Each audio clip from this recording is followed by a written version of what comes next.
हरे कृष्ण कृष्ण कृष्ण हरे हरे, हरे राम राम राम हरे हरे। तो हम लोग अभी 12, 13 और 14 चैप्टर देखेंगे बालकांड का। तो बालकांड में लास्ट टाइम हम लोगों ने जो यज्ञ का जो किस तरह से यज्ञ के बारे में हुआ था, जैसे स्टोरी बताया गया था यज्ञ का कैसे हुआ था। जो उनका मिनिस्टर था दशरथ महाराज का, उनको जो बताते हैं उनके बेटी का और ऋषि सिंह। तो वो पूरा उसमें पास्ट टाइम वो स्टोरी उसमें बताया गया था। और उसके बाद यज्ञ का प्रिपरेशन हुआ, तो वो दशरथ महाराज अपने मित्र के पास जाते हैं, रोमपद महाराज के पास। और वहां पे उनके पास जाके वो अपने बेटी शांता और अपने जो दामाद है ऋषि सिंह उनको लेके आते हैं, क्योंकि वो आने के बाद ही अश्वमेध यज्ञ स्टार्ट कर सकते हैं। तो ये हम लोगों ने लास्ट लास्ट वीक डिस्कशन में हम लोगों ने देखा था। ठीक है।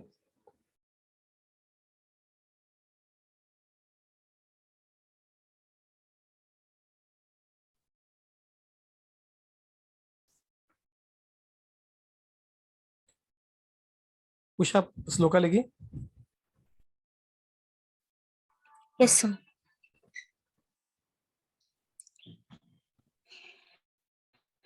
सर ये सेम लास्ट टाइम था ना? हाँ सेम श्लोका हम लोग। राम रामे रमेति रामे रामे मनोरमे सहस्रनाम तत्सुल्यम राम नाम वरानने. Lord Shiva tells Parvati, "Oh fair-faced one, I enjoy saying Rama Rama like this. Uttering the name of Rama once is equal to uttering any other name of God 1,000 times or equal to Vishnu Sahasranama. Sri Ramachandra Charano Manasa Smarami. Sri Mansa Ram Manasa Mansa Mansa mind. मनसा स्मरामि. श्रीरामचंद्र चरणो वचसा गृह्णामि. श्रीरामचंद्र चरणो शिरसा नमामि. श्रीरामचंद्र चरणो शरणं प्रपद्ये. O my Lord Shiva, Sri Rama, I remember your lotus feet is my mind. I praise them by my speech. I bow to them with my head. I take resort in them. Thank you Usha. तो पूजा के लिए सब लोग जब जमा हो गए थे, तो एक साल गुजरने के बाद जब स्प्रिंग सीजन आया था, तभी महाराज दशरथ ने जो रिचुअल है अश्वमेध यज्ञ, जो उनका डिजायर था वो परफॉर्म करने का प्लान कर दिया। ठीक है, उन्होंने डिजायर एक्सप्रेस किया। तो ऋषि सिंह तो थे, तो उन्होंने राजा ने उनका ऑलरेडी लास्ट लास्ट इसमें हमने पढ़ा था, उनका सब स्वागत हो गया था। तब उन्होंने राजा को बोला, सेज ने, कि so it shall be, let the paraphernalia for the ritual be गार्डन and let your ritual horse be release as a prerogative and let the ritual place be decided on the northern banks of Sarayu river. तो ये place कहाँ पे, Sarayu river के northern side पे वो जगह उन्होंने सिलेक्ट किया था। और जो घोड़ा था अश्वमेध यज्ञ का घोड़ा था, उसको रिलीज करने का उन्होंने बोल दिया। तो हमने लास्ट टाइम हम लोगों ने पहले भी डिस्कस किया था, राइट। अश्वमेध यज्ञ में क्या होता है, जो घोड़ा रहता है, जो राजा घोड़ा, उसको वो भगाते हैं। और अब वो अलग अलग राज्य से जाता है। जो राजा रहता है, जिसने छोड़ा है, रिलीजर जो घोड़े को छोड़ता है, घोड़े का मालिक है जो भी राजा है, उसका सुप्रीमेसी को जो एक्सेप्ट करता है, तो वो घोड़े को कुछ नहीं करता, जाने देता है। लेकिन अगर कोई चैलेंज करना चाहता है उसके सुप्रीमेसी को, तब उस घोड़े को पकड़ के बाद में दोनों में युद्ध हो जाता है। और अगर जो घोड़े का मालिक था उसने अगर अपने घोड़े को छुड़ाया नहीं, तब उस राजा को, इस राजा से उनको, उसको मतलब जिसने पकड़ा था उस राजा को सुप्रीमेसी एक्सेप्ट करना पड़ेगा। और अश्वमेध यज्ञ भी बेसिकली काइंड ऑफ फेल हो जाता है। ठीक है। अभी कैसे होता है, अगर किसी को कुछ कब्जा करना होता है, मुगल में देखा था, जो हम ब्रिटिश में देखा था, तो लोग क्या करते, सीधा अटैक करते थे, इनोसेंट लोगों को मारते थे, मतलब अननेसेसरी वॉर करते थे। इनोसेंट लोग उसमें गांव के लोग जो भी रहते थे, तो उनको उन पे अटैक हुआ जाता है। लेकिन यहाँ पे ऐसा नहीं है। अगर सुप्रीमेसी है तो राजा उसमें डिसाइड होता था। मतलब बेसिकली उनके सोल्जर्स और राजा, उनके ही फाइट होता था। गांव वालों को अननेसेसरी मारा नहीं जाता था, उनको घसीटा नहीं जाता था, कुछ नहीं किया जाता। सो उस तरह से सिस्टमेटिकली ये सुप्रीमेसी डिसाइड होता था। सो 1 साल के बाद जब हुआ था, घोड़ा मतलब पूरा पूरा जो दुनिया है, जो पृथ्वी को राउंड मारने के लिए उनको 1 साल लगा। तो 1 साल के बाद जब वापस स्प्रिंग टाइम आया था, तब दशरथ महाराज वो रिचुअल हॉल में अंदर आ गए, रिचुअल हॉल के अंदर आ गए, घोड़ा तब तक वापस आ गया था। The performer of such Vedic ritual has to perform preliminary rituals for a period of 1 year in order to attain eligibility for the performance of final one. तो 1 साल वो घोड़ा जाके आने के लिए, और वो जो घोड़ा तब राउंड मार रहा था, तो वो जो यज्ञ का हॉल था वहां पे भी कुछ यज्ञ, कुछ रिचुअल चालू थे, कंटिन्यूसली चालू थे 1 साल तक। तो बेसिकली 1 साल का जो घोड़े का राउंड हो या फिर कुछ यज्ञ चालू है, दैट इज टू जो परफॉर्मर है, जो राजा दशरथ महाराज, उसका एलिजिबिलिटी बढ़ाने के लिए, ताकि वो एलिजिबल हो जाए मेन फाइनल अश्वमेध यज्ञ जो 3 दिन का होता है उसको परफॉर्म करने के लिए। तो सारे जो सेजस थे वहां पे, वशिष्ठ वशिष्ठ मुनि, उनका जो फैमिली प्रिस्ट है उनको, और बाकी जो सेजस वहां पे असेंबल्ड थे, वहां पे सबको उन्होंने ग्रिट किया, और उन्होंने ये बोला कि let my ritual be perform scripturally o eminent brahmin, let it be conducted in such a way that no obstacle occurs even in its ancillary functions. You, being my very reverend royal priest, are friendly and kind-hearted to me, and you alone shall shoulder the burden of commenced ritual in all good faith and credence. मतलब जैसे हम लोग last time वो बार बार repeat कर, हम लोगों ने देखा था लास्ट टाइम भी उसने यही बोला था कि एकदम उसको परफेक्टली करो, ये करो वो करो, नहीं तो ब्रह्म राक्षस आ जाएगा करके, वो ऑलरेडी पड़े टूटे पड़े रहते हैं। इस बार भी वही सेम रिपीट करता है, और वापस वो ब्रह्म राक्षस को कोट करता है। ये स्लाइड पे मेंशन है, लेकिन उसके वार्तालाप अपने ब्रह्म राक्षस को वापस कोट करके बोलता है कि नहीं तो ब्रह्म राक्षस जो टूटे पड़े रहते हैं, एक एक फॉल्ट निकालने के लिए ऐसे यज्ञों में वो हैम्पर नहीं करना चाहिए यज्ञ करके। तो हम लोग समझ सकते हैं कि ये जो यज्ञ है काफी एकदम उसका एक्यूरेसी 100% होना चाहिए, नॉट इवन 99.99, 100% एक्यूरेसी होना चाहिए, नहीं तो वो यज्ञ फेल हो जाएगा। सो वशिष्ठ मुनि ने एग्री कर दिया कि जो भी है वैसे ही होगा करके। तो उन्होंने सुमंत्रा को बुलाया, जो उनका जो मेन मिनिस्टर है 8 मिनिस्टर में से, दशरथ महाराज का, और उसको बोल के बोला कि जो राजा है, जो एकदम राइटियस राजा है, जो एकदम सही ढंग से जो राज करते हैं, उनको बुलाया जाए करके, उन्हें इनवाइट किया जाए करके। और जो राज्य से, अयोध्या से जो बाकी लोग हैं, चाहे वो ब्राह्मण हो, क्षत्रिय हो, वैश्य हो, शूद्र हो, उन सबको भी इनवाइट किया जाए करके। तो ऐसा बोल के उन्हें सुमंत्रा को बोलते हैं, और सुमंत्रा, और उन्होंने ये भी बोला कि सबसे पहले जनक महाराज को बुलाया जाए, मिथिला के जनक महाराज को बुलाया जाए। जनक महाराज अगर हमें पता है तो जो 5 महाजन है उसमें से एक महाजन जो है, महाजन मतलब क्या, जिन्हें धर्मशास्त्र काफी अच्छे से पता है, मतलब ब्रह्मा, शिवा, नारद, सुखदेव गोस्वामी, और कौन है पॉपुलर फेसर्स, प्रहलाद महाराज, ये सारे, भीष्म देव, ये सारे महाजन है, ऐसे 12 महाजन है। यमराज, इन जिनको प्रॉपर क्या बोलते हैं उसे, धर्मशास्त्र काफी सही ढंग से पता रहता है। तो उनमें से 12 में से एक जनक महाराज भी है, तो जनक महाराज को भेजने के लिए भी उन्होंने बोला। एक जगह पे बताया गया, एक वैष्णव टिप्पणी में कहते हैं कि दशरथ महाराज को जब लास्ट टाइम हमने पढ़ा था कि सुमंत्रा जब बताता है कि सनातन जो कुमार में से है, सनत कुमार जो है, वो जब फ्यूचरिस्टिक स्टोरी बताते हैं दशरथ महाराज के बारे में, तो उसमें जनक महाराज का भी उसमें बताते कि जनक महाराज के पुत्री से उनकी शादी होगी करके, दशरथ महाराज के पुत्र से। तो ये ज्ञात करते हुए, ध्यान में रखते हुए, उनको सबसे पहले इनविटेशन उनको भेजा जाता है कि वो फ्यूचर इन लॉज बनने वाले करके, समधी बनने वाले करके। तो एक एक वैष्णव ने ऐसा टिप्पणी किया करके।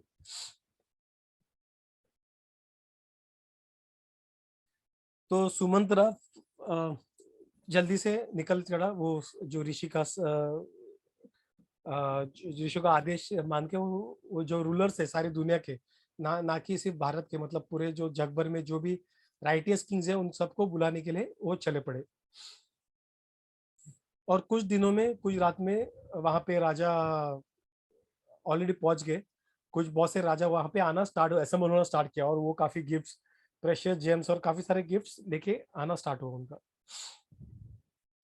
तो एक साल खत्म होने के बाद रिचुअल्स में एम्परर दशरथ ने क्या किया, उसके रिचुअल वैदिक जो है वो स्टार्ट कर दिया, कंटिन्यू करना स्टार्ट कर दिया मेन अश्वमेध यज्ञ का। तो यहाँ पे कमेंट्री में एक जगह पे बताया गया है कि an Ashwamedha yagna, a well decorated horse will be let out in a insignia on his forehead challenging any king to capture it and face the wrath of the releasing king, जो हम लोगों ने अभी जस्ट बोला था।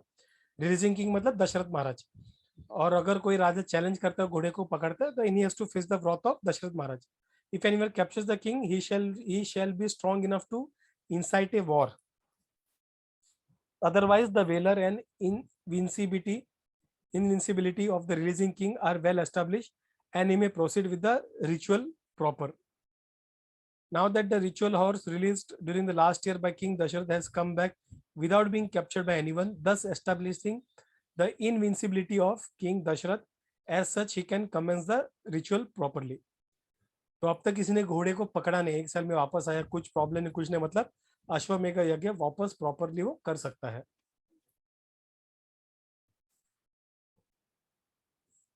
उसमें क्या क्या होता है देखिए, यहाँ पे अश्वमेध यज्ञ में एक वैष्णव बोलते हैं कि it is like a double edge sword, कि in that it could deliver great results and endure an elevated life for the performer, but it can also prove disastrous if there were to be a single lapse. एक single lapse होने से disastrous हो सकता है।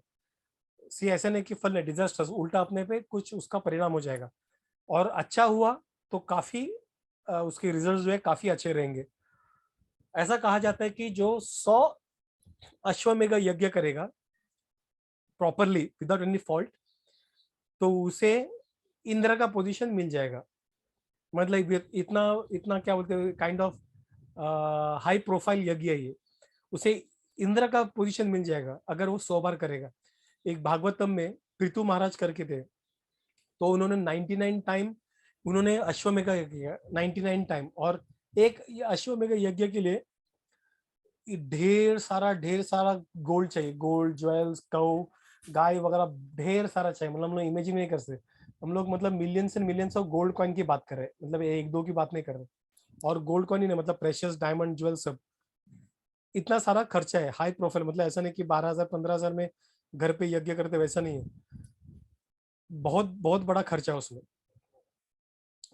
तो उसने 99 times किया था, और ये जब देखो 99 टाइम्स किया था, तो इंद्र वहां पे टेंशन में आ गया कि अगर 100 बार करेगा तो इंद्र का पोजीशन लेने के लिए वो एलिजिबल हो जाएगा, वो इंद्र का पोजीशन ले पाएगा।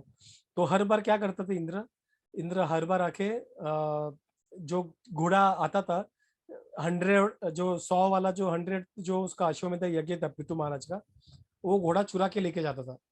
और वो साधु के बेस में, ब्राह्मण के बेस में यूजुअली आता था, ढोंग मतलब ये करके वो चुरा के लेके जाता। और परपट में प्रभुपादा कहते हैं कि यहाँ से बेसिकली यहाँ से स्टार्ट हुआ था कि लोग साधुओं का वेश धारण करके ढोंग करते थे करके। वो इंद्र के इस चाल के वजह से वो प्रथा स्टार्ट हुई। तो एनीवेज, तो कहने का मतलब ये कि इतना इतना वो पावरफुल यज्ञ है कि इंद्र भी टेंशन में आ गया था जब 100 यज्ञ परफॉर्म हो रहा था। तो वहां पे it was believe that a Brahma rakshasa, हम लोगों ने बात किया, attack and destroyed the performer as soon as the single error was committed. जो परफॉर्मर है मतलब दशरथ महाराज को डिस्ट्रॉय कर देगा एक भी मिस्टेक मिला तो। To avoid such mistake Vashishtha appointed supervisors to keep strict vigil to ensure that everyone executed their task sincerely without neglecting their responsibilities. तो इसलिए वशिष्ठ मुनि काफी अच्छे से उसको मैनेज कर रहे थे।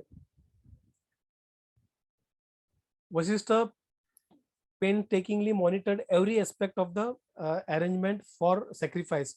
He ensured that there were no lapses and that all the involved in the preparation did their best.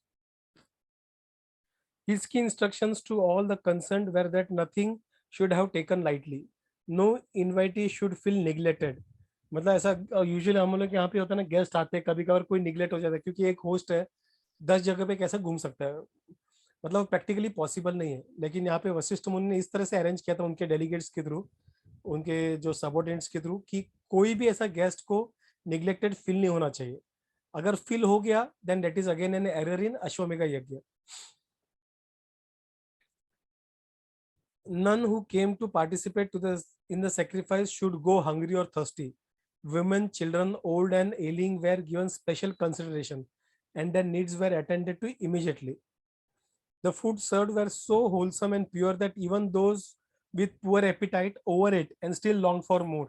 इतना अच्छा खाना था कि जिनके एपिटाइट खराब था, जिनको खाने का इच्छा वो इंटरेस्ट ही नहीं रहता था, ऐसा एपिटाइट था, अच्छा एपिटाइट नहीं था, वो भी और मांग के खाने लगे. पेट भरता था फिर भी उनको ऐसा मन नहीं भरता था.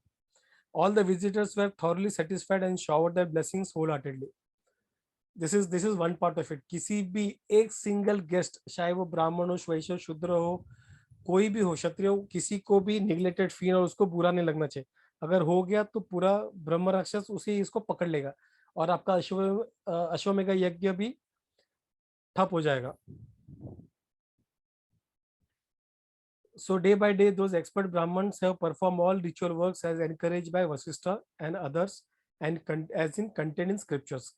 Scripture के हिसाब से कर रहे हैं, बाहर से कुछ नहीं कर रहे, अपने हिसाब से कुछ भी ऐड नहीं कर रहे.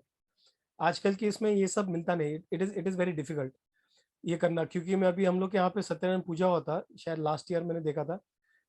पूजा काफी अच्छे से किया था, लेकिन फिर भी मतलब वो मंत्र बोल रहे थे, शायद वो किसी यहाँ के एक लोकल जो महाराष्ट्र के एक जो महाराज है, मतलब एक गुरु साधु साधु है जो महाराज है, जो लोग काफी मानते हैं उनके, शायद वो उनको फॉलो करते रहेंगे. तो यज्ञ के बीच बीच में वो जय करते वक्त उनका नाम भी डाल रहे थे. तो ये सब मैनिपुलेशन होता नहीं है. यज्ञ अगर हम लोग कुछ भी पूजा करते, वो जो शास्त्रों में दिया है उस तरीके से होना चाहिए. एंड अनफॉर्चुनेटली ऐसा होता नहीं है. अभी कलयुग में ये बिल्कुल पॉसिबल नहीं है. और इसलिए कलयुग में ये यज्ञ भी हम लोग करते, इट इज गुड, हमारे अच्छे के लिए करते, थोड़ा अच्छा लगता है, ये करते वो करते. लेकिन जो यज्ञ रेकमेंड किया है वो है हरिनाम संकीर्तन यज्ञ, जहाँ पे सब लोग बैठ के हरिनाम का जप करेंगे और वो करने से ही सारे लाभ हो जाते हैं. लेकिन अनफॉर्चुनेटली हमें वो ट्रस्ट नहीं है, हमें वो हरिनाम में ट्रस्ट नहीं है, और हम स्क्रिप्चर्स समझते नहीं, फॉलो नहीं करना चाहते. So when the time came to stick wooden ritual post, ये कुछ उसमें जो छोटे मोटे अरेंजमेंट्स है उसमें 2-3 एग्जांपल बताए. When the time came to stick wooden ritual post, 6 posts of bilwa wood, 6 posts of kadira wood, and further the same number of posts of the parnima wood were staked. 1 post of sleshmata ka wood and 2 of devdura wood were stipulated as staked, and the distance between each post is maintained at the length of extended arm. मतलब इतना सारा detail उनको ध्यान रखना. कितना वो 18 और 3 21 post उन्होंने खड़ा किया था, अलग अलग लकड़ी का. ऐसे नहीं एक ही लकड़ी का जो हम लोग को मिला इधर बाजू में बिल्डिंग के नीचे पड़ा हुआ वो उठा के डाल दिया, वैसा नहीं है, अलग अलग है. और उनमें डिस्टेंस भी उन्होंने रैंडमली सिलेक्ट नहीं किया था. एक लेंथ ऑफ एन एक्सटेंड हाथ, हम एक 1 hand डिस्टेंस बोलते हैं ना, उस डिस्टेंस में उन्होंने वो पोल को खड़ा कर दिया था. All of this poles were made by authorities on scriptures and ritual scholar, and they were gold plated and decorated for the purpose of elegance to that ritual. सब शास्त्रों की सबसे किया जा रहा है. These poles draped in cloth and worshipped with flowers and perfumery are irradiant, and they shone forth like the constellation of 7 sages in the sky. अभी BRICS का देखिए, और एक एग्जांपल है ब्रिक्स के बारे में. जो ईट रहता है, the bricks for the altar of fire are well designed and made according to the rules and standard measurement. अभी हमारे घर पे रिसेंटली पूजा हुआ था वास्तु शांति का, उसके लिए ईट चाहिए था. तो हम लोग ने जो ईट मिल गया बिल्डिंग का कंस्ट्रक्शन का, उठा के लेके आए थे. लेकिन यहाँ पे देखेंगे उस तरीके से होता नहीं है, अलग तरीके से होता है. ईट का मेजरमेंट भी होता है, स्टैंडर्ड मेजरमेंट्स होते हैं ईट के. रैंडमली कोई भी ईट नहीं कर सकता है, वो रूल्स रेगुलेशंस प्रॉपर्ली डिजाइन होना चाहिए. The Brahmanas who are expert in the architecture of the laying fire altar by calculating the ritual field with 1 ply rope and decide where and how that shall be the altar of the fire is laid with the bricks in that ritual. मतलब ऐसे नहीं कि room में इधर जगह है, room के centre में जगह है, यहाँ पे सोफा है तो इधर रखेंगे हम लोग, वैसे नहीं है. तो वो लोग देखते हैं कि कौन सा एरिया है जो काफी सेंक्टिफाइड है, वहां पे हम लोग पूजा कर सकते हैं. तो उस तरीके से वो पूजा करते हैं. उधर वो ऑल्टर ये करने का ये करते हैं, ऑल्टर खड़ा करने का वो लोग डिजाइन करते हैं, रिकमेंडेशन देते हैं. एक जगह पे कमेंट्री में बताया कि जो कंस्ट्रक्शन है फायर ऑल्टर का जो कंस्ट्रक्शन है इज कॉल्ड इष्टिका चयन। मतलब क्या है, each and every brick is consecrated with hymns. मतलब वैदिक मंत्रों से हर एक ब्रिक को, मतलब ऐसा नहीं है, हर एक ब्रिक को वैदिक मंत्र से बनाया जाता है। और ये होने के बाद क्या होता है, उसको एक ईगल के शेप में डाला जाता है। गरुड़ गरुड़ यज्ञ वेदी, गरुड़ यज्ञ वेदी, मतलब गरुड़ के शेप में वो वेदी है। वेदी मतलब वो ऑल्टर बोलते हैं, वो फॉर्म में फायर ऑल्टर। और उसके बाद उसका अभिषेक होता है ऑल्टर का दूध से, और काफी सारे सेक्रेट लिखे और वैदिक मंत्र का उच्चार होता है। तो उस तरीके से वो ईट जो है, ब्रिक है, उसका भी वो प्रॉपर डिजाइन और वैदिक मंत्र से किया जाता है, रैंडमली कुछ होता नहीं है। मैंने ये पॉइंट्स इसलिए चूज किए क्योंकि हम लोग भी आजकल कुछ यज्ञ और होता है कि हम लोग समझना, डिफरेंस समझना जरूरी है। कि भले ये यज्ञ ठीक है हमारे मन के शांति के लिए हम लोग करते हैं, या फिर कुछ बेनिफिट हो जाए ऐसा सोच के हम लोग करते हैं श्रद्धा रख के, मैं उसको डिस्करेज नहीं कर रहा हूँ मैं, लेकिन ये बताना चाहता हूँ कि उसका जो अल्टीमेट जो रिजल्ट मिलना चाहिए वो मिलेगा नहीं, क्योंकि यज्ञ इस तरह से परफॉर्म किया जाता है जैसे यहाँ पे रामायण में बताया। प्रॉपर ब्रिक के मेजरमेंट से लेके सारे चीज, मंत्र का उच्चार एक भी गलत होना ना चाहिए। जो गेस्ट आते हैं वो डिजेक्टेड फील नहीं, निग्लेक्टेड फील नहीं करना चाहिए। काफी काफी सारा उसमें उनमें ध्यान रखना पड़ता है। बाद में आगे यहाँ पे है कि the sages who have arrange those animals that are to be in the animal sacrifice like the horses and other aquatic animals in that ritual according to the scriptures। तो यहाँ पे कुछ एनिमल्स का सेक्रीफाइस किया जाता है, और उस तरीके से वो ब्राह्मणों ने, सारे ब्राह्मणों ने उनको अरेंज किया था। 300 एनिमल्स को टाई किया था रिचुअल पोस्ट से, जो हम लोग 21 पोस्ट किया था, along with the gem like best ritual horse of that king Dasharath. मतलब जो हॉर्स था, जिन्होंने अश्वमेध यज्ञ के लिए हॉर्स था, उसको भी बांधा था विद ग्रेट डिलाइट। तो ये जो है अश्वमेध यज्ञ वगैरह जो होता है, उसमें हमें ये समझना है कि तो यज्ञ का जो घोड़ा या जो भी यज्ञ होता है, जब सेक्रीफाइस होता है, वो सेक्रीफाइस अभी जो सेक्रीफाइस होता है, जो जो अलग अलग जगह पे से एनिमल सेक्रीफाइस होता है, उन दोनों में जमीन आसमान का फर्क है। एक तो वो प्रॉपर जो सेक्रीफाइस करने वाला व्यक्ति है वो एलिजिबल होना चाहिए, कोई भी आके सेक्रीफाइस नहीं कर सकता, ठीक है। एलिजिबल मतलब उसके क्वालिटीज, उसके उसका जो वो जो स्टडी करता है, जो भी करता है, उस तरीके से वो एलिजिबल होना चाहिए पहला। और विद सेकंड मतलब वो मंत्र का उच्चार वगैरह सही तरीके से होना चाहिए। और अगर ऐसा होता है तो उसका एडवांटेज क्या है, जो एनिमल सेक्रीफ मतलब जिसने सेक्रीफाइस करवाया है उसको एडवांटेज मिलेगा, बेनिफिट मिलेगा उस यज्ञ का। उसके अलावा जो एनिमल है, जो सेक्रीफाइस एनिमल है, वो क्या करते हैं, उनको इंस्टेंटली उनको हेवन में, स्वर्ग में जगह मिल जाता है, या फिर उनको मनुष्य का शरीर मिल जाता है। तो ये सेक्रीफाइस है बेसिकली, जो ब्राह्मण जो चैंट कर रहा है वैदिक मंत्र, उसके पावर के ऊपर डिपेंड है। और वो डेमिगॉड्स को वगैरह बुला के बेसिकली वो ये कर सकता है, उनको ये ऑफर कर सकता है, ऑफरिंग दे सकता है। बट अदरवाइज आज के इसमें पॉसिबल है। आज के अगर हम लोग किसी को मारेंगे, बकरे को किसी को मार डालेंगे सेक्रीफाइस के लिए, दैट अनफॉर्चुनेटली वो बकरा सिर्फ किसी के प्लेट में मटन करके बनेगा और कुछ नहीं। उसके अलावा उसका कुछ होने वाला नहीं है, उसको वापस जानवरों के शरीर में ही जन्म लेना पड़ेगा उसके लिए, और दूसरा कुछ ऑप्शन, क्योंकि सही तरीके से उसको सेक्रीफाइस नहीं किया गया है। और ना ही वो जिस इंसान ने उसको सेक्रीफाइस किया है उसको उसका कुछ एडवांटेज होता नहीं है, सिर्फ वो घर पे आके मटन बना के खाते हैं बस। तो animal sacrifice now is discourage अभी के एज में, बट अर्लियर उसको सही ढंग से होता था।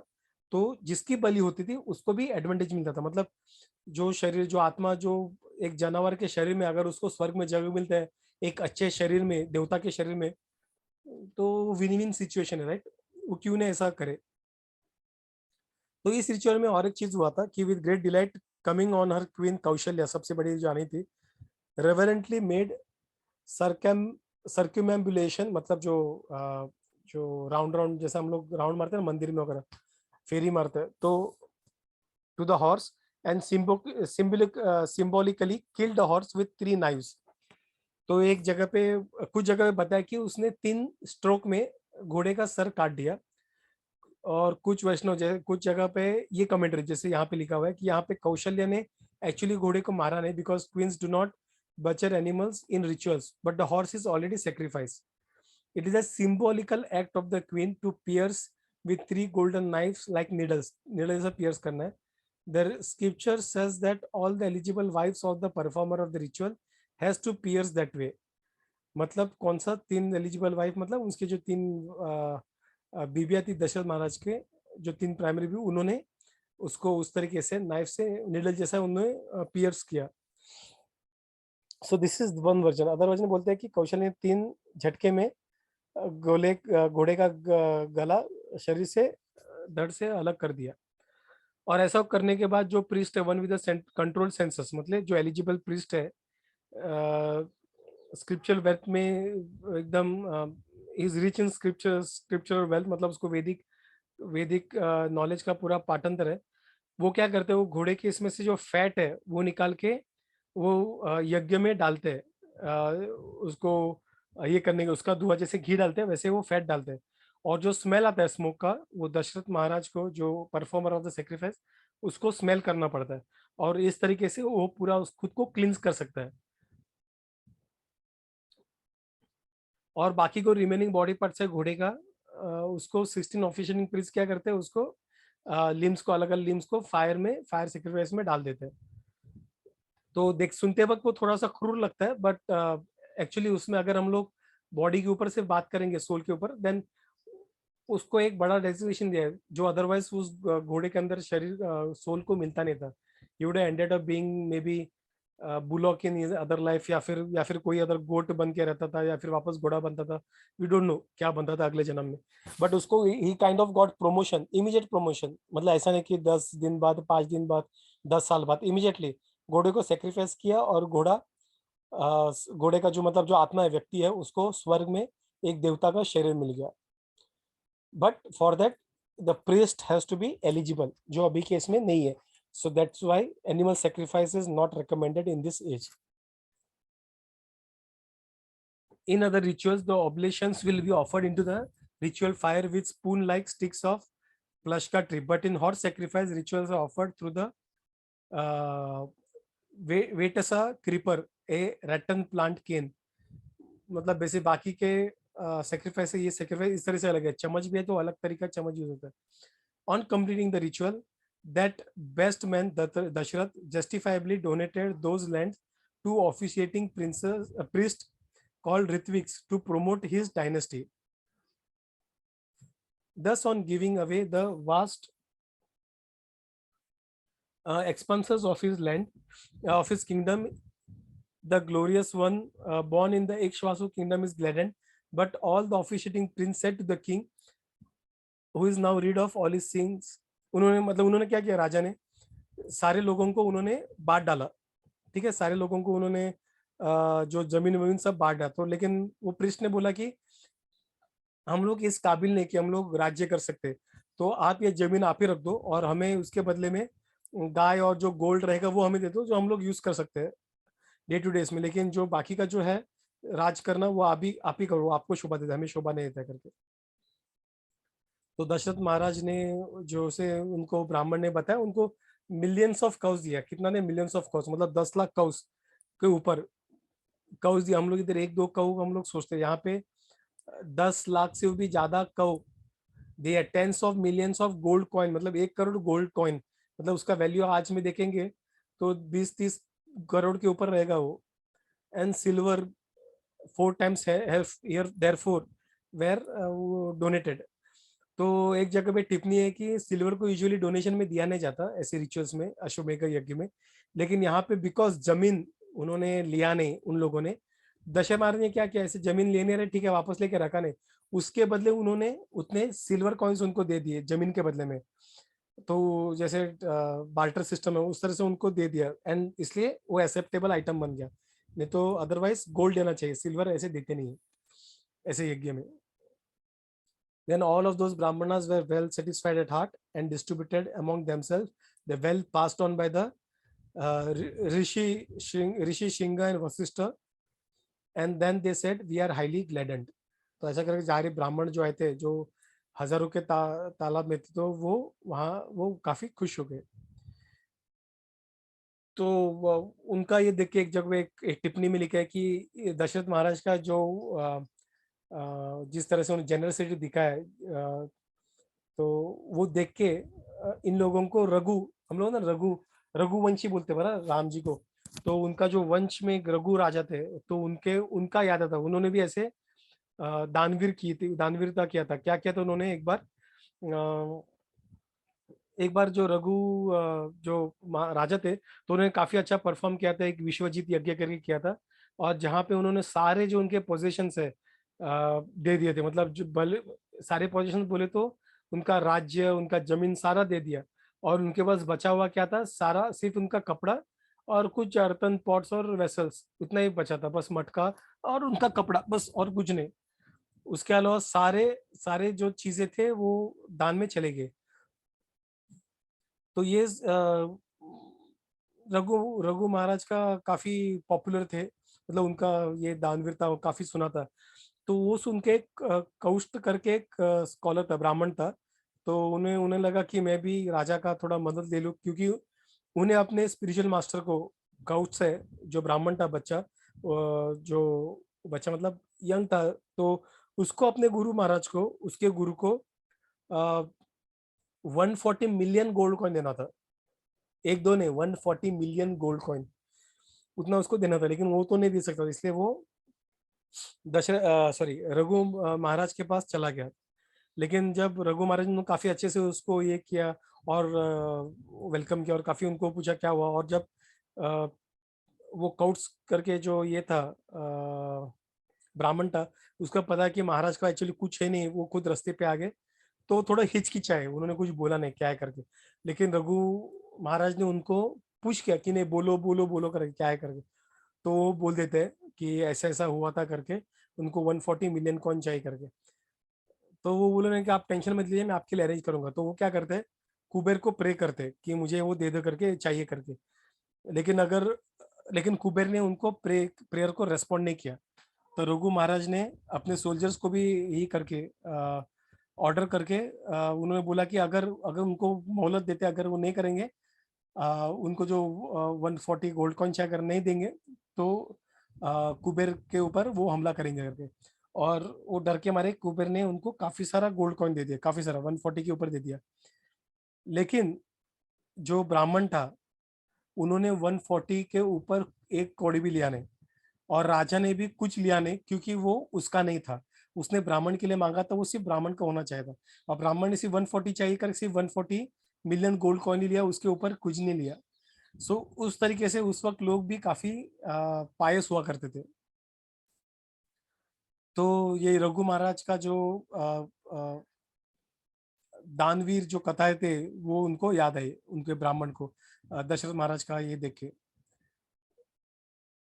Then that king is gladdened at heart for the successful achievement of completion of that excellent ritual that removes sins and that leads to heaven as well, and that which cannot be undertaken by many of the best kings.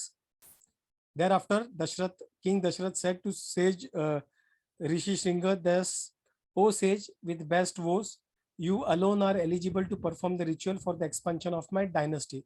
तो दशरथ महाराज ने सब होने के बाद ऋषि सिंह को बोला कि आप अकेले हो जो रिचुअल परफॉर्म कर सकते हो मेरे डायनेस्टी को आगे बढ़ाने के लिए। और तब ऋषि सिंह ने महाराज दशरथ को बोला कि my dear king, you will surely receive 4 glorious सन, however I propose that a separate sacrifice known as the Putreshti be perform just for that purpose. और एक यज्ञ, उन्होंने अश्वमेध का कितना बड़ा यज्ञ करके ही become eligible to perform the Putreshti yagna, नहीं तो कोई नहीं कर सकता था, ऐसा कोई भी नहीं कर सकता यज्ञ। तो दशरथ महाराज ने इमीडिएटली वो एग सेक्रीफाइस के लिए रेडी कर दिया, और उन्होंने सेक्रीफाइस स्टार्ट कर दिया। तो यहाँ पे हम लोग पॉज लेंगे, यहाँ पे सेक्रीफाइस खत्म होता है। तो हम लोग नेक्स्ट वीक में रावण के बारे में एंट्री होगा, रावण की एंट्री होगा वहाँ पे अपने स्टोरी में। और होपफुल हम लोग दशरथ महाराज का राम जी का जन्म कैसे होता है उस पार्ट का हम लोग कवर अप करेंगे नेक्स्ट वीक में। तो अभी तक कुछ क्वेश्चंस, कुछ डाउट किसी को? So I will stop the recording. Hare Krishna Krishna Krishna Hare Hare, Hare Ram Ram Ram